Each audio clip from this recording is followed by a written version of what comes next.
Bismillahirrahmanirrahim. Assalamualaikum warahmatullahi wabarakatuh. Hidup itu bergantunglah kepada Allah, jangan pernah bergantung kepada selain Allah. Nabi sudah mengatakan jika mereka bergantung kepada manusia, siap-siap akan ada kekecewaan. Kalau mereka bergantung kepada Allah, insya Allah akan senang dan bahagia dunia sampai akhirat, insya. Coba kita lihat kehidupan itu kalau sandar sama manusia, ya Allah senang kagak melarat. Ya, buat laki-laki banyakin sholat duhanya, yang istri dorong doa dari suaminya, apa tahajud sama sholat duha. Kalau kita udah bergantung kepada Allah, insya Allah bahagia Pak. Bahagia ibu, rezeki mah sedikit banyak alhamdulillah. Tuh lihat, kalau kita kan sekarang banyak kurang apa banyak lebihnya, sampai mati juga kurang. Betul apa enggak? Betul apa enggak? Udah dandan cakep, Allah kasih lengkap, mata, hidung, bibir, jidat, mau lebar mau deket, kuping mau caplang mau kecil mau lebar terserah, Allah udah kasih pas buat kita. Betul enggak? Coba lihat, bapak sama ibu tiap hari ngaca nggak? Ngaca nggak? Cocok nggak? Ibu ngaca, bapak ngaca, nama yang dikasih buat kita dari orang tua pas nggak sama muka kita? Pas nggak? Ayo jawab, ngepas nggak? Coba kalau saya diganti nama Asep, ngepas nggak? Tuh, sekarang kalau bapak yang nama Asep, hidung begini, mata begini, panggilannya Rifki, nyocok nggak? Allah udah ngasih kita tuh nyocok, gak bakal kurang, demi Allah gak bakal kurang. Kadang manusia itu sudah dikasih, syukur dong sama Allah. Kenapa? Ini loh hadiah dari Allah, bentuknya seperti ini nih. Ya, bentuknya udah seperti ini. Sekarang enggak, hidung lah dimancung-mancungin, dagu lah dipanjang-panjangin, mata lah disambung-sambung, betul, rahang lah dibedel. Tahu rahang? Nih dandan boleh, ngerapihin ngerawat boleh, mau laki mau perempuan rawat wajahnya nggak apa-apa, tapi jangan dirubah dong. Berarti itu kan sudah menyalakan kodrat dari Allah. Udah begitu, udah cari gimana nyocoknya, paham ya? Yang perempuan rambut dipanjang-panjangin, disambung-sambung, begitu dijambak copot, bagaimana kan repot ya. Udah syukur aja, udah alhamdulillah. Kalau semua kita bergantung kepada Allah, senang bukan main. Ada salah satu kisah, ada anak daripada Sayyidina Abdullah bin Umar bin Khattab radhiyallahu anhu wa radahuma. Beliau ini yang bernama Salim. Sayyidina Umar punya anak Abdullah punya anak namanya Salim radhiyallahu anhuma. Salim ini orangnya taat ibadah kepada Allah, ngikutin jejak kakeknya Sayyidina Umar bin Khattab radhiyallahu anhu wa radahu. Tatkala beliau ada di dalam Ka'bah lagi salat minta sama Allah, lagi munajat dzikir kepada Allah, khalifah berserta rombongan datang. Begitu khalifah dengan rombongan di saat itu datang masuk ke dalam Ka'bah, kebayang Pak Bu salat di dalam Ka'bah, doanya ijabah langsung, bukan di pinggiran Ka'bah, bukan di dalam masjid Makkah Al-Mukarramah, bukan, tapi masuk ke dalam Ka'bah, doa di hadapan Allah. Tiba-tiba khalifah saat itu duduk, sampingnya dia ibadah, dia salat, dia minta, dia munajat, ditungguin. Salim tunggu selesai. Begitu selesai, lagi lengah sedikit, ditanya sama khalifah, wahai Salim, ada nggak apa yang kau inginkan? Disuruh ditagih sama pemimpin saat itu, khalifah pemimpin saat itu. Kalau kita bilang mah kuwu, kita bilang mah presiden lah ya, itu seorang khalifah. Ditanya mau apa, Ada hajat apa bilang kepadaku, katanya. Jawaban Salim, apa jawabannya? Engkau nggak malu wahai khalifah menanyakan kepadaku apa hajatku, sedangkan aku sedang di dalam rumah yang setiap kali apa yang aku minta diberikan oleh Allah. Ketampar nggak tuh khalifah? Ketampar bukan main.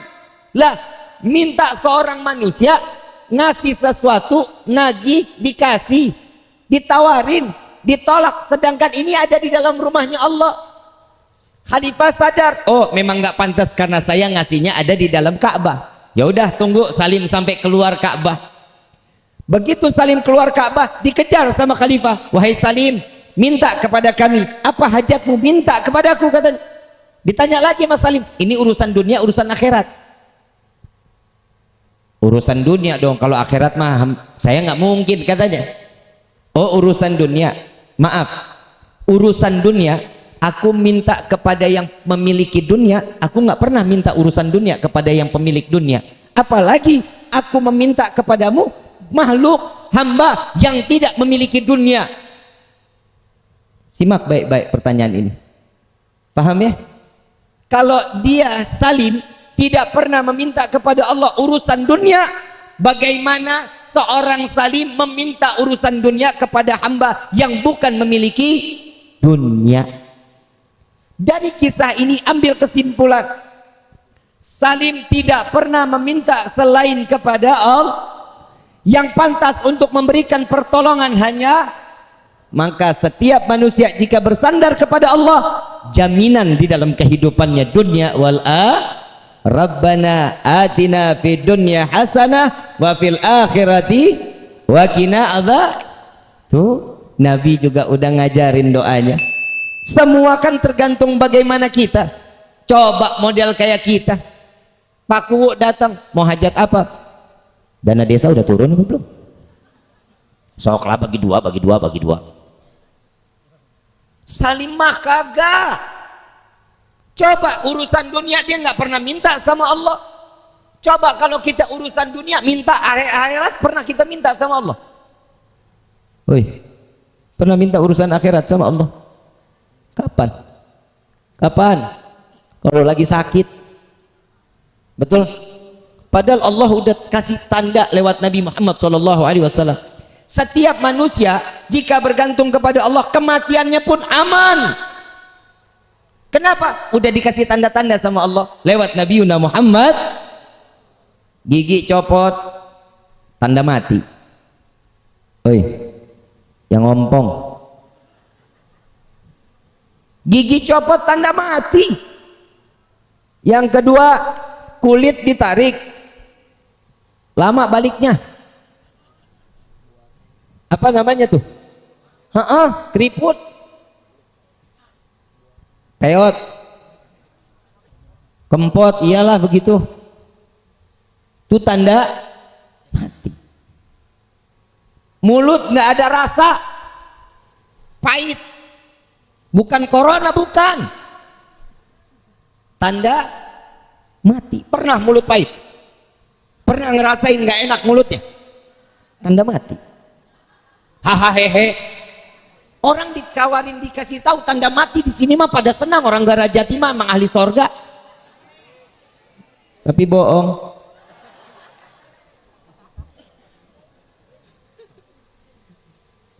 Numbu uban, tanda mati. Lagi udah ubanan masih pakai legging aja lu. Ini Allah lewat Allah baik lewat Nabi Muhammad SAW. Ibu bapak yang dirahmati oleh Allah, apa sih yang kita harapin selain kehidupan senang dunia, senang akhirat? Dan jangan lupa, udahlah kalau kita urusan ibadah mah blow on, bener? Bener. Baca Quran kadang iya, kadang kagak. Kalau lagi iya, itu juga Ramadan. Ramadan juga minggu pertama, betul nggak? Satu juz nggak kelar-kelar satu minggu, bener? Tuh lihat. Tapi tolong diusahakan kita setiap hari lebih sering megang handphone apa megang Quran. Nggak usah dijawab, dalam hati aja, padahal mah malu kalau dijawab. Betul nggak? Sering baca WhatsApp apa sering baca Quran? Jangan dijawab dalam hati aja, kalau itu mah gue udah tahu. Betul? Yang nyelamatin kita WhatsApp apa Quran? Kenapa yang dibaca WhatsApp? Ini dunia udah mulai terbalik. Ibu bapak yang dirahmati oleh Allah, tolong sisain satu waktu aja, satu waktu sebentar, nggak sampai 1 jam juga nggak apa-apa. Ambil Quran, baca Quran. Bib, saya sibuk, nggak bisa sama sekali. Kalau udah kepepet banget, emang udah udah sibuk bukan main, nggak ada waktu sama sekali. Minimal auzubillahi minasyaitonirrajim, bismillahirrahmanirrahim, alif lam mim, sadaqallahul azim.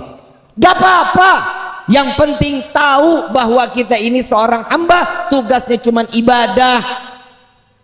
Kita baca Quran tinggal baca, nggak harus ngafal kayak para sahabat Nabi Muhammad SAW.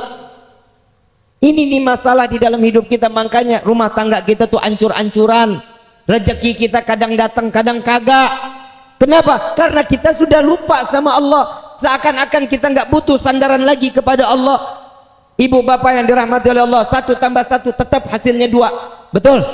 Gak bakal pernah menjadi 3, 4, 5, 6, 10. Gak akan. Tetap 1 tambah 1 hasilnya 2. Sama, rezeki banyak dikit semua dari Allah. Gak akan. Kita kalau udah dikasih segini, alhamdulillah, syukur aja sudah. Sandarkan diri kepada Allah, syukur kepada Allah. Disitulah titel seseorang akan dititipkan iman dan dijaga oleh Allah sampai matinya. Amin ya rabbal. Salah kalau kita punya sandaran mah ke orang lain, sandar kepada manusia lain, ya naudzubillah min dzalik. Bu, Pak, ada satu kisah. Nih kita masalah rezeki saya bicara, boleh? Boleh ya? Nabi Sulaiman ngelihat semut. Tahu semut? Semut lagi gendong gandum, lagi jalan ke pinggir sungai. Ini semut dilihatin sama Nabi Sulaiman. Ada katak, kodok, apa? Bangkong. Iyalah itu ya. Padahal kodok, bangkong mas sarua ya. Ya begitu modelnya. Ini semut masuk ke dalam mulut kodok. Gak lama setelah dimakan, semut ini masuk ke dalam mulut kodok, kodok nyemplung ke dalam sungai. Enggak lama keluar lagi. Begitu keluar, semut keluar dari mulutnya, jalan tanpa bawa gandum. Nabi Sulaiman tanya, semut, habis dari mana? Habis ketemu kodok. Gandumnya kemana? Udah dititipin buat cacing yang di dalam sungai. Atas perintah siapa? Allah memerintahkanku untuk membawa gandum sampai aku masuk ke dalam mulut kodok, masuk ke dalam sungai. Semut mana bisa berenang? Cara Allah, itulah wasilahnya Allah memberikan rezeki kita lewat siapa aja, dan itu targetnya betul sampai kemana target yang dituju oleh Allah. Amin ya insya. Tuh cacing, binatang yang ada di dalam sungai persis rezekinya dengan aturan Allah. Betul apa enggak? Masa kita kalah sih sama semut? Semut aja dapat perintah, begitu dapat perintah oleh Allah bawa gandumnya kepada cacing, tahu kodok udah siap, cacing tinggal makan. Masa kita manusia punya akal, punya hati, punya pikiran, punya perasaan, kita nggak bisa ngejalanin kehidupan kita hanya rezeki, hanya bergantung kepada Allah. Ada satu kisah lagi, semut diambil sama Nabi Allah Sulaiman. Ditanya, wahai semut, setahun makananmu seberapa banyak? Kata semut, 1 butir gandum untuk 1 tahun. 1 butir gandum untuk 1 tahun. Diambil semut ini, dimasukin ke toples, dikasih gandum 1 biji. Sampai 1 tahun dilihat itu gandum masih sisa setengah. Gandumnya sisa setengah. Begitu sisa setengah, Nabi Sulaiman tanya, wahai semut, katanya ini gandum habis dalam waktu 1 tahun. Kok sekarang sudah setahun masih ada setengah?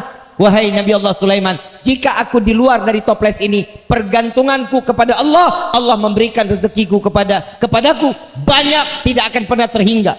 Tapi saat ini rezekiku tergantung daripadamu, aku sisakan setengah ini. Aku khawatir tahun yang akan datang engkau lupa memberikan rezeki kepadaku, kata semut. Nabi Sulaiman minta ampun kepada Allah bahwasanya tidak ada rezeki yang paling luas untuk diberikan kepada setiap hamba kecuali Allah. Masa kita kalah sama semut? Semut aja sadar yang bagi rezeki siapa. Di dalam kitab Tauhid, di dalam hadits qudsi, Allah Subhanahu wa taala mengatakan, seberapa banyak hambaku dikumpulkan di tanah lapang dari zaman Nabi Allah Adam sampai akhir zaman, baik itu manusia, baik itu jin, baik itu binatang, semua meminta rezeki kepadaku, aku akan berikan sebagaimana aku celupkan jarum ke dasar lautan, lalu aku hempaskan kepada mereka, semua mendapatkan rata di dalam rezeki yang dia inginkan. Jadi salah kalau kita tergantung sama manusia. Allah Rabbul Alamin, semesta alam ini diciptakan oleh Allah, rezeki kita sudah diatur oleh Allah. Nih Sona, dari mulai lahir kekayaannya 14 triliun. Amin. Lu buat saudara aja nggak mau lu amin lu. 14 triliun dari mulai lahir sampai mati. Jadi malah didiemin. Sona, parah ya keluarga lu ya, jahat lu dia lu. 14 triliun sampai mati ya segitu, nggak bisa lebih. Mau dipaksa lebih nggak bisa, ya tambahin 1 perak nggak bisa. Makanya hidup kudu syukur. Ini nih, kalau dapat sedikit alhamdulillah, dapat banyak alhamdulillah. Dan jangan lupa setiap rezeki yang diberikan kepada kita ada rezeki orang lain dari tangan tuh. Berbagi sedekah, banyakin sedekah. Mau kaya sedekah, bukan judi online. Ada yang ngomong sama saya, Pak, di TikTok, Habib, saya main judi slot, judi online, pakai foto ulama boleh apa enggak? Saya jawab, ya jangan dong, masa pakai foto ulama. Dia kirimin, ternyata foto gua yang dipakai. La ilaha illallah. Lah kan jadi fitnah ini. Habib Rifki main judi slot katanya. Maksudnya apa nih pakai foto saya? Jangan dong. Bukan Bib, biar kena terus bisa berkah rezekinya. Ya haram, ya haram. Judi nggak ada yang ngejanjiin jadi kaya, nggak ada. Judi nggak bakal bisa ngebuat kita jadi kaya, nggak bakalan. Sekali kena, iya. 2, 3, 4 miskinkan oleh Allah. Na'udzubillahi min. Nah tuh hati-hati ya. Yang jelas saya udah nyampein yang judi haram, betul insya Allah kita nggak bakal ngejalanin lagi lah. Udahlah, main ngecak nomor apa namanya, togel nomor, dicakin lah. Masa gara-gara nomor dapat duit? Tuh hati-hati ya, jangan. Udah rezeki pasrahin sama Allah. Mau kaya udah ada jalannya. Sholat duha 2, 4, 6, 8, 10, 12 tuh jalanin. Selesai, lihat doanya, ya Allah jika ada rezeki yang kami yang dari atas turunkan, yang jauh, yang di bawah tanah keluarkan. Ini loh, minta kita paksa Allah untuk memberikan rezeki buat kita. Bib, saya sudah baca Waqiah, udah. Saya sholat duha, udah. Baca surat Ibrahim. Begitu baca surat Ibrahim, minta munajat kepada Allah biar dikasih keberkahan dalam rezeki. Setelah itu baca apa? Gak datang juga rezeki. Baca surat Hajj, minta sama Allah biar diberkahin lagi rezeki kita untuk bisa menjalankan ibadah umrah dan haji. Amin. Masih enggak juga, baca surat Tanah. Lah emang gue salah? Baca surat Tanah juga, rezeki pasti bakal datang. Lah itu kan wasilah, betul, wasilahnya. Tapi yang pertama ikhtiar. Tawakal kita boleh. Tahu nggak sih Bu, Pak, ikhtiar ini kan kita wajib, betul. Selain kita hanya kepada Allah, ikhtiar itu diperlukan di dalam hidup kita. Contoh, bapak ibu punya motor, ya motornya nggak dikunci, kuncinya ditempel, paham ya, kuncinya ditempel ditinggal, udah saya tawakal kepada Allah, itu namanya tolol. Begitu keluar hilang, emang Allah tugasnya jagain motor lu lah, ikhtiar taruh motor depan rumah, kunci setang, pasang gembok, kalau hilang ya takdir. Kenapa? Itulah gunanya ikhtiar, semua tawakal lagi kepada Allah. Sama nih, hati-hati ya Bu Pak, nih kadang kita suka kafir tanpa sepengetahuan. Bapak ibu pernah sakit, cuman gara minum obat, obat disanjung-sanjung luar biasa. Kemarin nih, lu tahu nggak, kepala gue sakit banget sampai pengen pecah, hanya minum obat ini, wah sehat gua. Nah itu kafir tuh, hati-hati. Yang ngasih penyakit siapa? Yang nyembuhin siapa? Jangan lupa baca alhamdulillah. Saya kemarin sakit kepala, begitu saya minum obat ini, alhamdulillah sembuh. Bawa tetap nama Allah, nggak ada obat nyembuhin kita, itu wasilah, paham ya? Jangan semua udah nih berkat ini berkat, nggak ada begitu. Semua Allah yang punya aturan, Allah yang kasih penyakit, Allah yang angkat penyakit kita. Kalau Allah kasih penyakit buat kita, sabar. Kenapa? Karena di situ Allah pengen nguras dosa kita. Amin. Tuh kan disuruh lagi. Ibu bapak yang dirahmati oleh Allah, kalau sudah sandaran kita kepada Allah, yakin kita kepada Allah, maka pertolongan Allah akan tetap datang kepada kita, insya Allah.